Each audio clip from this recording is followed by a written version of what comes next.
Sometimes life doesn't just test you, it smacks you so hard you can't tell which way is forward.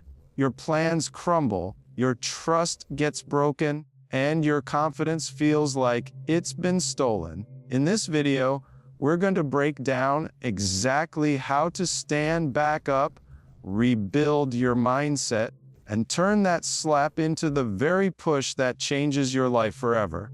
When life blindsides you with a hit you never saw coming, the instinct is almost always the same: react fast, react hard, push back, defend yourself. But that first reaction, that immediate surge of emotion, is often the very thing that can make the situation worse. The truth is, when the unexpected slap comes, whether it's betrayal from someone you trusted, rejection from something you poured yourself into, or a sudden turn of events that leaves you feeling powerless, your mind instantly jumps into chaos mode. Adrenaline spikes, your thoughts scatter, and your emotions go from 0 to 100 without asking for your permission. That's exactly when you need to master the art of doing the opposite of what your emotions are screaming at you to do. Accepting the hit doesn't mean agreeing with it. It doesn't mean saying, "This is fine," when it's not. It means allowing yourself to acknowledge reality without instantly trying to change it, deny it, or run from it. Too many people lose themselves in the moment because they think the pain is a signal to start swinging back right away. But when you act from a place of raw hurt, you're not in control, the pain is. Accepting the hit means standing there, even for a moment, and letting the reality settle so you can process it from a grounded place, not a frantic one. Imagine a boxer in the ring. They take a hard shot to the jaw. If they instantly charge forward in a blind rage, they open themselves up to another hit. And this time, it could be worse. The smart fighter absorbs that moment, protects themselves, gets their footing back, and then chooses their next move with precision. Life works exactly the same way. When you take a blow, you need to find your footing again before you decide on your counter. This is where emotional self-control becomes your greatest weapon. People think strength is all about what you can fight against. Real strength is what you can withstand without falling apart. It's holding your center when everything around you is trying to throw you off balance. When that slap from life lands, your ego will want to scream, "This isn't fair!" Your fear will whisper, "You're not going to recover from this." Your anger will demand revenge right now. But you have to step above all those voices. You have to become the quiet in the middle of the storm so you can see clearly. Accepting the hit is also about protecting your identity. One of the most dangerous side effects of life's blows is how they can convince you that you are the pain you're experiencing. You start telling yourself a story that this setback is who you are now. I'm the person who failed. I'm the one who was humiliated. I'm the one who's broken. The longer you hold on to those labels, the more they start to harden into your identity. That's why the moment after the hit is so important.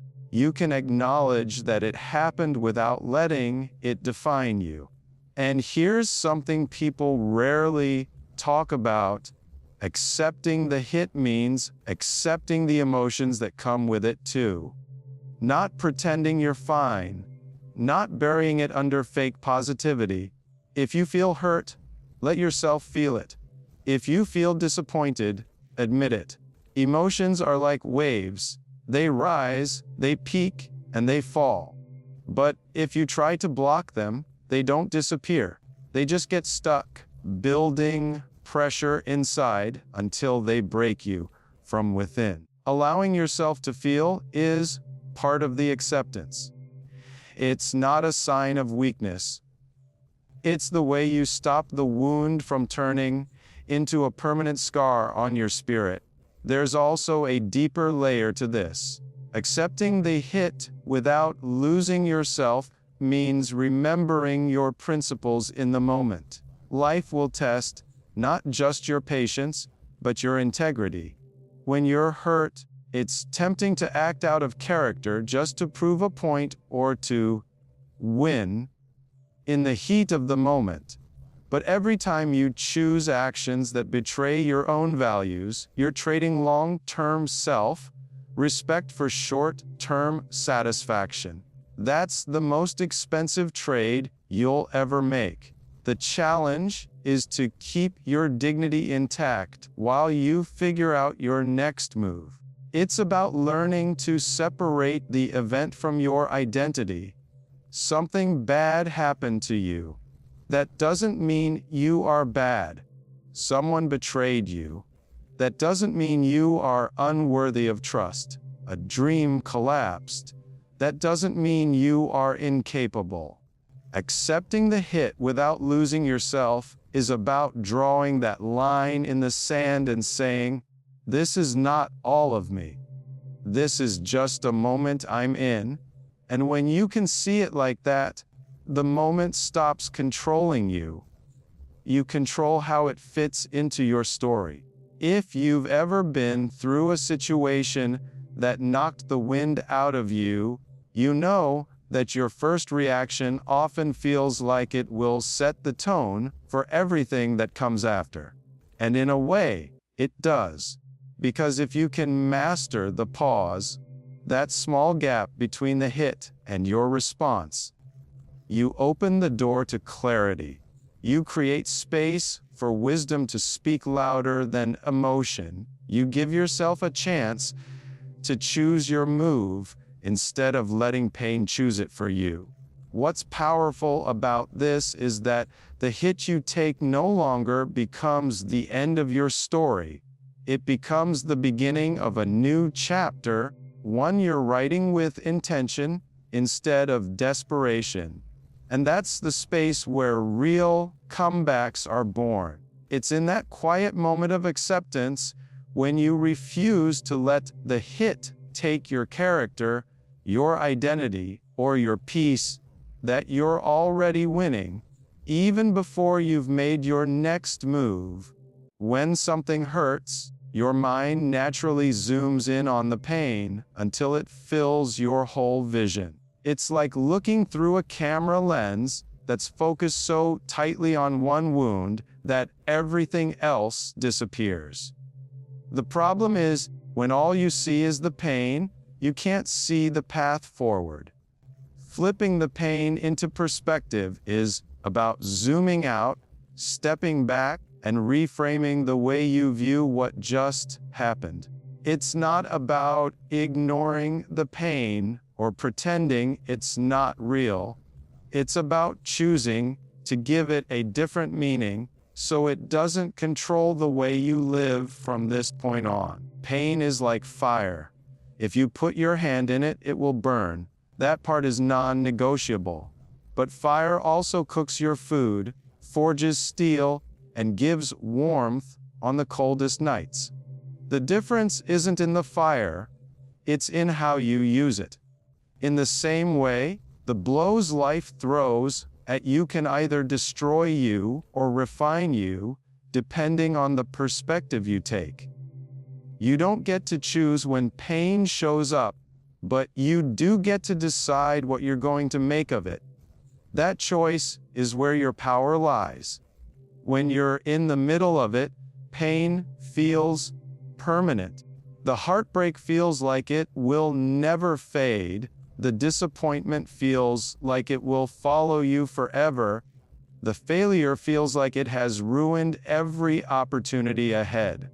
But history, your own and humanity's, shows that's never true. Almost every person who's achieved something extraordinary has walked through deep pain to get there. In fact, the very thing that broke them at one point became the thing that built their strength, focus, or wisdom.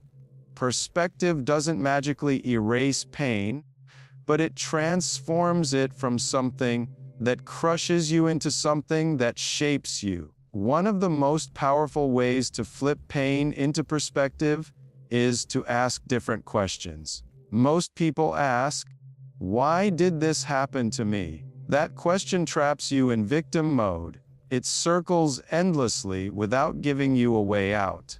Instead, you can ask, "What is this trying to teach me? What is this preparing me for? How can I use this?" These questions shift you from powerless to purposeful. They don't change the fact that the hit hurt, but they make the pain work for you instead of against you. Perspective also comes from comparison, but not the kind most people think of. This isn't about comparing your life to someone else's highlight reel on social media. It's about comparing your current challenge to the bigger picture of your life. There have been other hard moments. There have been other times you thought you wouldn't get through. And yet, here you are. When you look at this moment in the context of everything else you've survived, you start to see that the pain you're in is just one scene in a much longer story, not the ending. There's another truth about pain that perspective reveals. Pain is a sign of growth. Think about it. Physical muscles grow by tearing and repairing.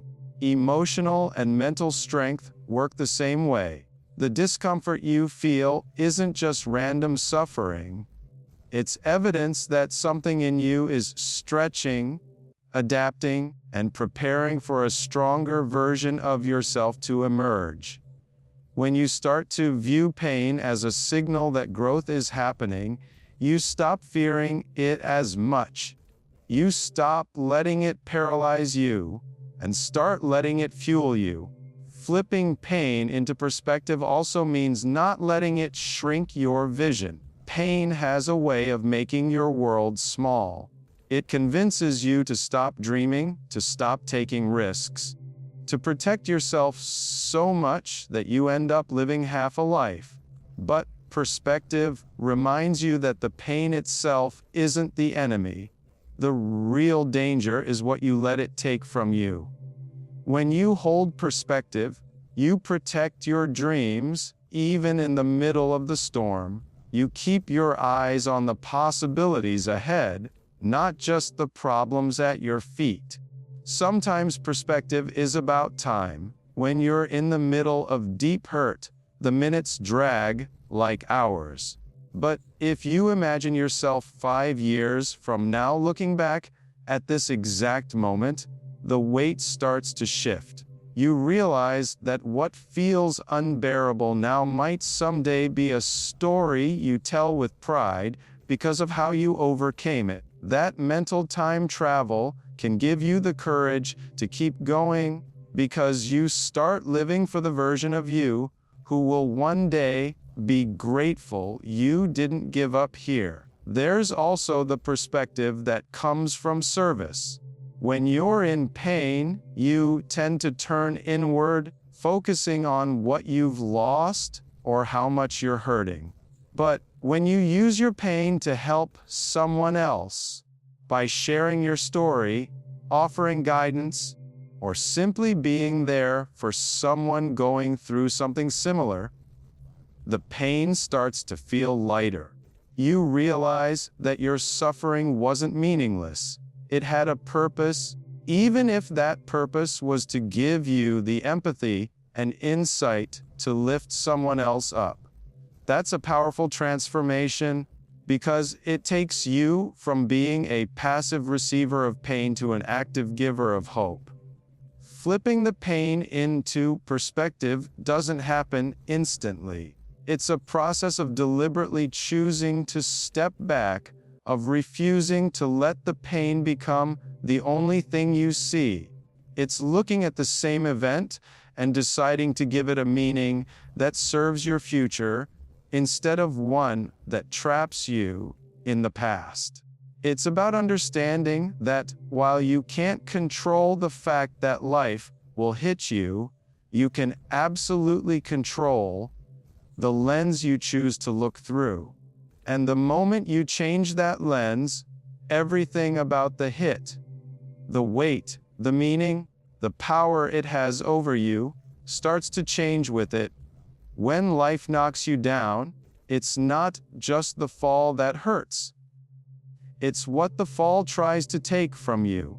It's the voice in your head that starts whispering that maybe you deserved it, maybe you're not as capable as you thought, maybe you're worth less now. That's the real danger of a setback. Not the event itself, but the erosion of self-respect that can follow if you're not careful. Rebuilding after a hit isn't only about fixing the situation or chasing a new goal. It's about standing up in such a way that you protect your dignity, your sense of worth, and your belief in who you are. Without that foundation, any external comeback will feel hollow, because deep down you'll still be carrying the weight of self-doubt. Self-respect is the anchor you have to grab onto before you start rebuilding. It's the refusal to let circumstances rewrite your identity. Even when the world tries to define you by your mistake, your failure, or the moment you got hit, self-respect is you saying, "No, I decide who I am." And this is where so many people go wrong after a setback. They start rebuilding to prove something to others. They start chasing wins to erase embarrassment. They let the need for validation replace the need for integrity. But the truth is, if you rebuild without self-respect, you'll always be chasing approval that never truly fills you. Rebuilding with relentless self-respect means setting your standards before you set your goals. It means asking yourself, what kind of person do I want to be while I'm getting back up? Do you want to cut corners just to get ahead faster? Do you want to compromise your values for a temporary win? Or do you want to look in the mirror at the end of the day and know that you stayed true to yourself even when it was hard? That decision shapes everything that comes after, because it determines whether your comeback will be strong in both the results and the person you become along the way. Part of this process is drawing hard boundaries, not just with other people, but with yourself. When you've been knocked down, it's easy to start tolerating less for yourself. You tell yourself it's fine to accept things you never would have before because you're in a weaker position. But that's exactly when you need to tighten your boundaries, not loosen them. You have to be ruthless about what you allow into your life during your rebuild, the kind of energy you accept, the type of opportunities you chase, the way you let people treat you. Every compromise you make in this stage teaches the world how to treat you going forward. Rebuilding also requires you to confront the parts of yourself that might have contributed to the hit you took. This isn't about blaming yourself for things outside your control, but about owning your role in the story. Maybe you ignored red flags. Maybe you got complacent. Maybe you put too much trust in the wrong places. Self-respect doesn't hide from these truths. It faces them head on, because real dignity comes from accountability. When you take full responsibility for your part, you reclaim power over what happens next. You're no longer just a victim of circumstance, you're an architect of your next chapter. There's a quiet kind of power in rebuilding, without broadcasting every step. In a world where people feel the need to post every move to prove they're doing fine, there's strength in choosing privacy. Self-respect sometimes means keeping your growth to yourself until it's solid enough that no one can shake it. It's about building in silence, not to be mysterious, but to protect the fragile, early stages of your comeback from unnecessary opinions and noise. Because not everyone watching wants to see you rise, and their doubts can become your doubts if you let them in too soon. Rebuilding with self-respect also means refusing to rush the process. Pain makes you impatient. You want to get back to normal as fast as possible to erase the gap between where you are and where you think you should be. But rushing often leads to shortcuts, and shortcuts often lead to cracks in your foundation. When you rebuild with patience and intention, you create something stronger than what you had before. You're not just patching over a wound. You're making sure it heals completely so it doesn't reopen at the next challenge. And perhaps the most important part of relentless self-respect during a rebuild is how you talk to yourself. The voice in your head is the loudest influence you have. If it's constantly tearing you down, no amount of external success will feel like enough. You have to be your own biggest supporter, your own reminder of worth, your own coach in the moments when you're tempted to give in. This isn't fake positivity. It's building a relationship with yourself that's based on honesty and encouragement, not judgment and criticism. When you operate from self-respect, even the smallest wins during your rebuild carry massive weight because they're aligned with who you truly are. You're not just stacking bricks to get back what you lost. You're creating a structure that can handle more storms in the future. You're telling the world, and more importantly yourself, I'm not defined by what happened to me. I'm defined by how I rise, and I'm rising on my terms. That's the kind of rebuild no one can take away from you, because it's not just about the life you're putting back together. It's about the person you're becoming in the process. When life blindsides you with a hit, your emotions are the first to jump into the driver's seat. Anger flares, fear creeps in, pride stings, and your mind instantly starts running scenarios about what you should say or do in retaliation. This is where most people make the biggest mistake. They move too fast, letting emotion dictate the next step. Acting out of raw emotion might feel good in the moment, but it often creates more damage than the original hit. Responding with action instead of emotion is about stepping out of that trap and choosing deliberate, calculated movement that actually serves your long-term vision instead of your short-term feelings. The challenge is that emotion is loud. When you're hurt or disrespected, it feels like you have to react immediately to regain control. But reacting quickly is not the same as responding powerfully. Real control comes from restraint, from the ability to pause, breathe, and let the heat pass before you make your move. That pause isn't weakness. It's the mark of someone who refuses to be manipulated by the situation or by the emotions it triggers. Responding with action means shifting your energy from proving a point to making progress. When you focus on proving a point, you usually burn time and energy trying to be seen as right, justified, or dominant in the moment. That might satisfy your ego, but it rarely changes the outcome in your favor long term. Progress, on the other hand, is about forward momentum, doing something that moves you closer to your goals, regardless of how the situation made you feel.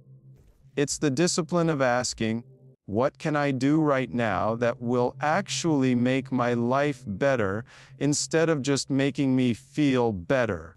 This approach also demands emotional intelligence. Emotions themselves aren't the enemy. In fact, they can carry valuable information about what matters to you and where your boundaries are. The problem comes when emotions take the lead without the guidance of reason. By listening to your emotions but filtering them through your long-term objectives, you can turn them into fuel instead of letting them become fire that burns down your progress.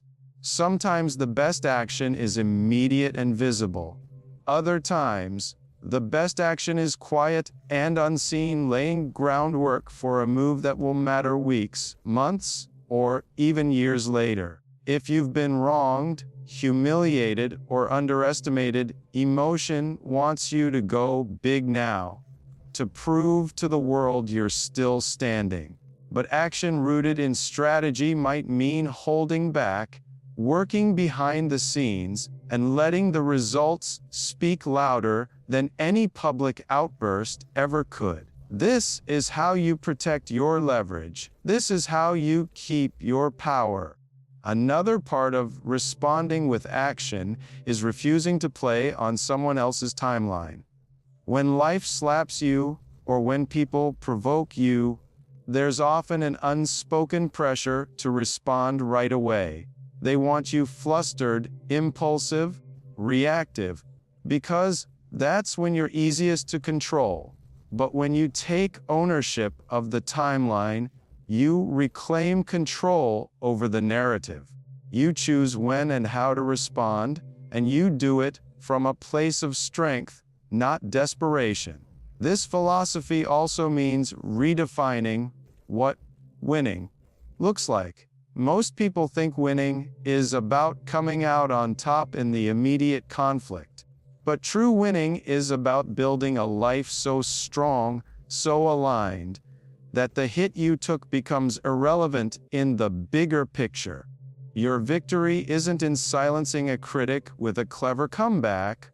It's in living in such a way that their criticism no longer matters. That's why your best revenge is almost always a life lived on your terms, not a single moment of emotional retaliation. Responding with action also forces you to stay focused on what you can control.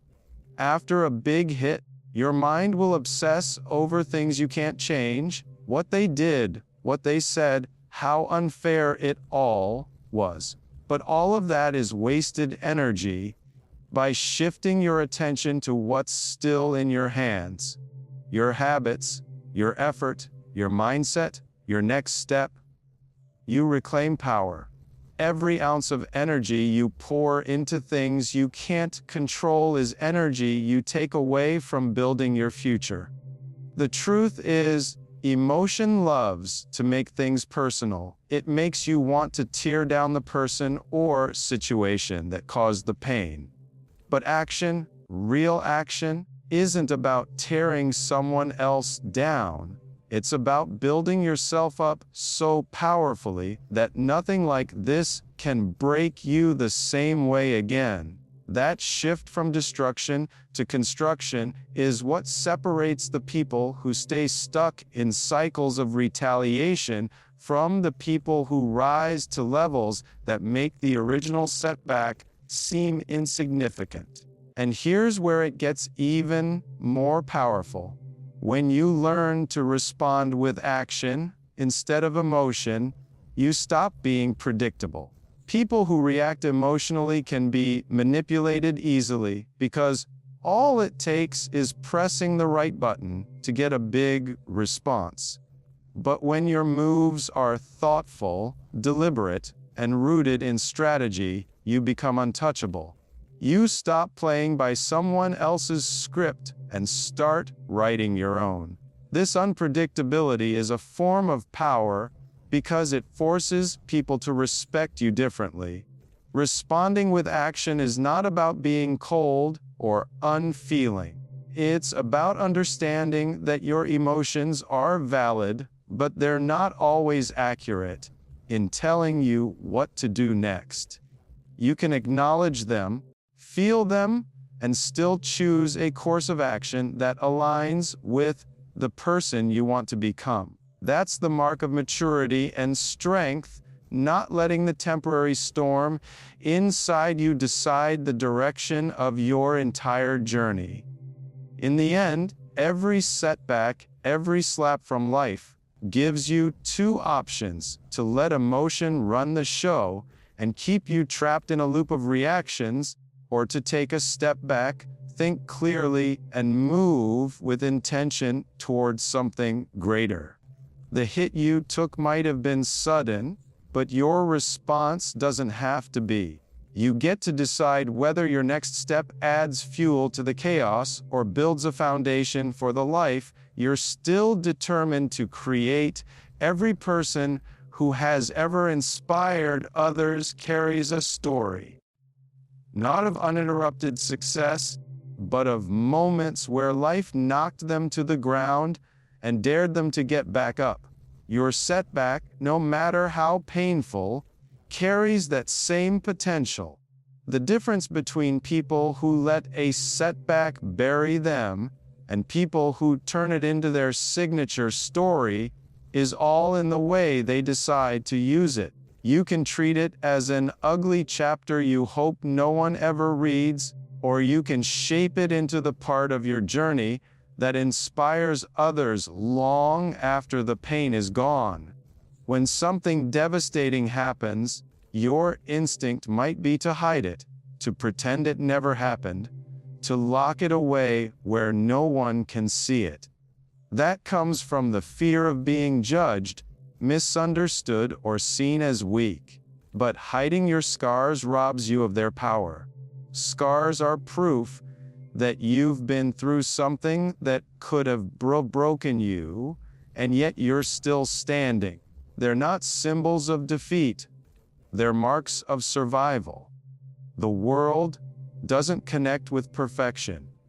It connects with resilience. When you embrace your setback and shape it into a story, you create a bridge between your pain and someone else's hope. Turning your setback into your signature story starts with ownership. You can't rewrite a chapter you're still trying to pretend doesn't exist. Owning your story means saying, yes, this happened. Yes, it hurt.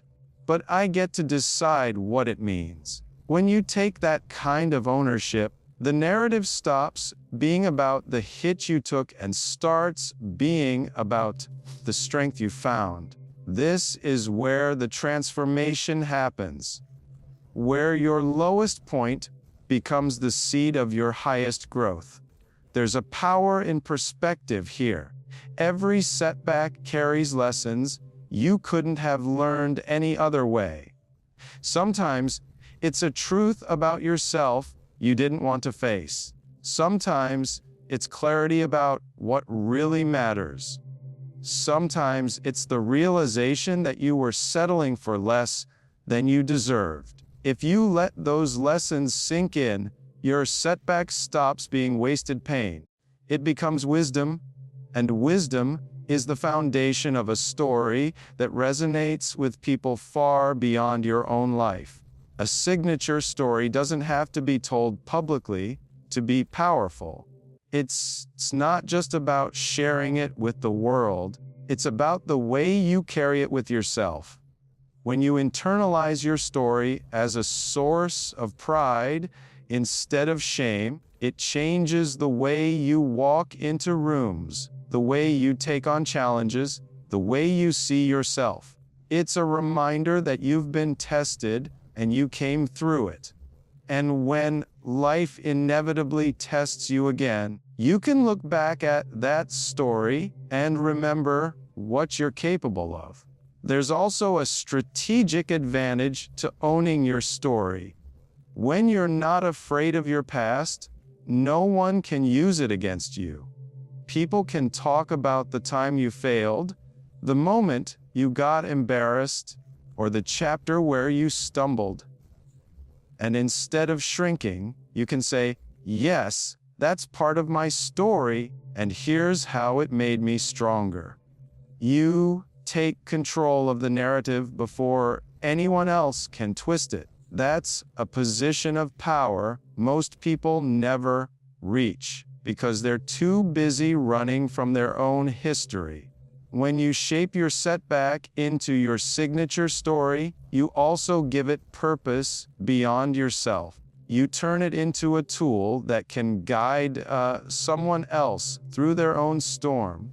The moment you say, I've been there, and here's how I made it out, you give them a map. And in helping them, you reinforce your own strength. Pain loses its grip when it's transformed into service. This transformation doesn't happen overnight. In the beginning, the story will still sting.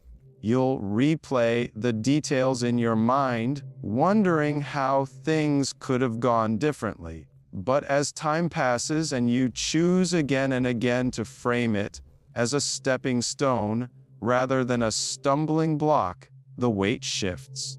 What once felt like the end becomes the turning point, and you start to realize that without that hit, you wouldn't have become the person you are now. Your signature story isn't just about the comeback. It's about the evolution. It's about showing that the same event that could have crushed you instead became the proof of your unbreakable spirit. And once you've lived through that transformation, you carry an unshakable confidence into everything you do. You've already faced the storm and come out stronger, so what's left to fear? That mindset alone can change the trajectory of your entire life. In time, the story that once brought you pain will bring you pride. You'll tell it not with bitterness, but with gratitude. Not because you loved going through it, but because you love who you became because of it. And in telling it, you'll see the way people's eyes light up, not because your life has been perfect, but because it's been real. They'll recognize themselves in your struggle, and they'll borrow courage from your survival. That's when you'll know your setback has truly become your signature story, not a mark of what you lost, but a testament to everything you gained in the process. Life will never run out of ways to test you. The hits will come when you least expect them, sometimes soft enough to shake you, other times hard enough to drop you to your knees. But every single one carries a choice. You can let it define you, or you can let it refine you. You can let the pain shrink your vision, or you can use it to sharpen your focus. You can react in anger and lose control, or you can respond with intention and take control back. The truth is, you are not the moment you fell. You are the way you chose to stand again. You are the pause between the blow and your response. You are the vision you hold onto when the world tries to convince you to give up. The slap life gives you is not the end of your story. It's an invitation to write the chapter where you rise stronger, smarter, and more unshakable than before. Every time you face a setback, remember, accept the hit without losing yourself, flip the pain into perspective, rebuild with relentless self-respect, respond with action instead of emotion, and turn your setback into your signature story. Do this, and the very moments that tried to break you will become the same moments that made you unstoppable.